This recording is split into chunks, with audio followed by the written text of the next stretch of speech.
can't generalize, can we? But it's like mans are going mad out here. Well, not even mad, but certain men's taste is extremely dubious.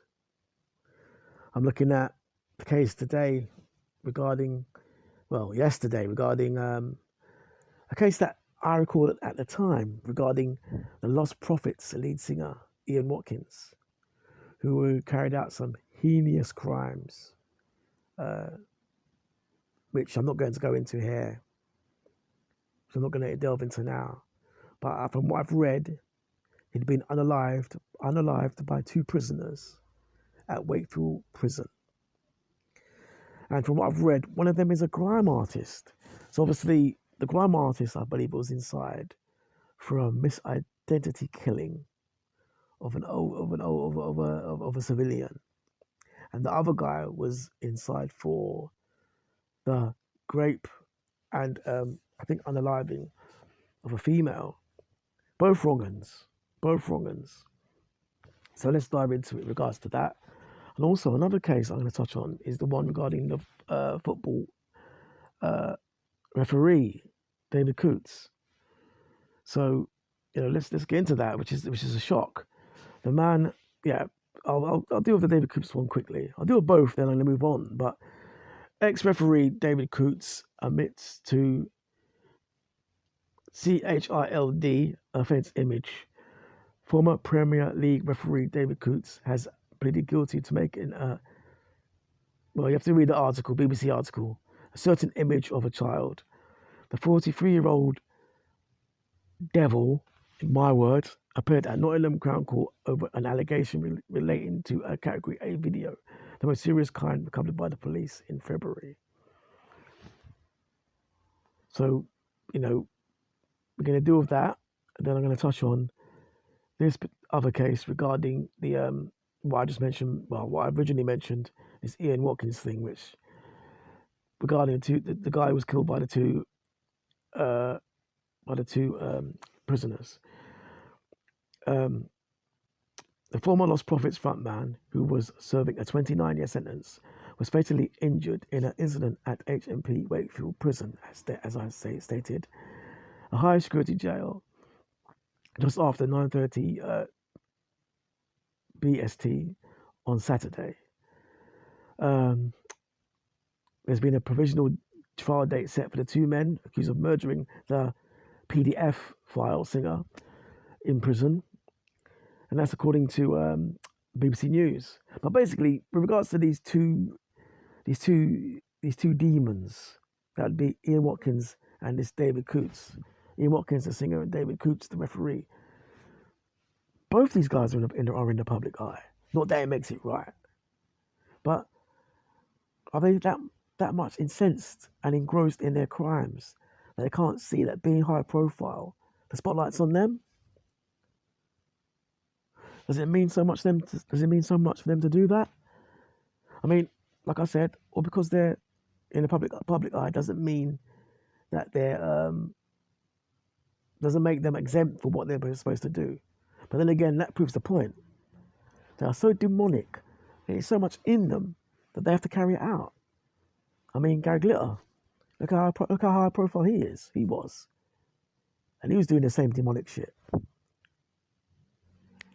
The guy who unalived himself, Epstein, supposedly unalived himself. These demons, what is it? What is it that makes them do these kind of things? Is it the power? I don't think so. Because even if I had the power, it's not something I would do.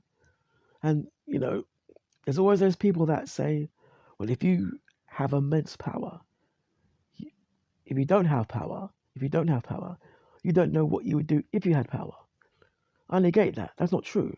Because high profile people, like a Michael Jordan, Tom Cruise, whoever, they're not seen doing these satanic things.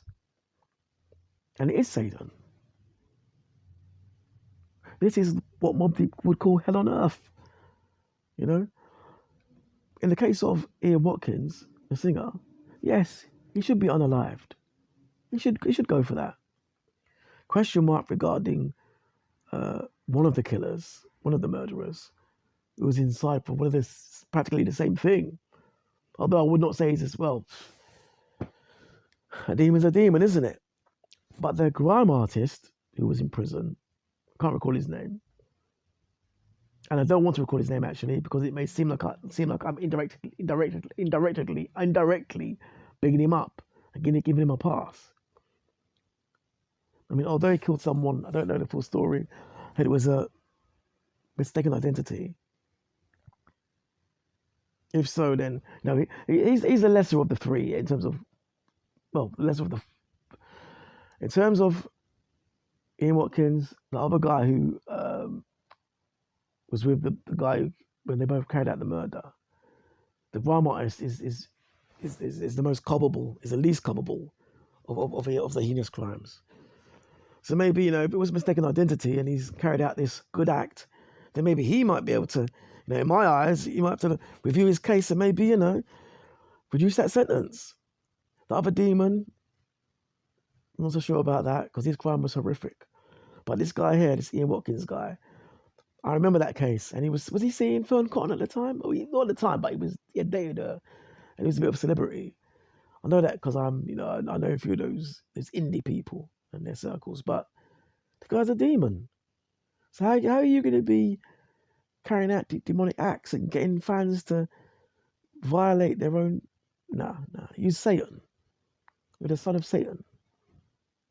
From hell you were born, and from hell you will return. End of. And as for the football referee, you're the one calling the shots on the pitch, but in real life, nah. Making indecent images. Children, what? Nah, nah. Whatever sentence they give you is not good enough. You need to be hung. You need to be hung, drawn, and quartered. No nonsense. We don't play that. These guys, I don't know what it is. I'm not going to go into it. But, and from what I know, these things are rife in these communities. These things are very rife. That I know because I know someone who's, familiar with celebrities, and this is no commonplace thing. Listen. End of the day, let me just leave this here. But these people just, off key. Anyway, later.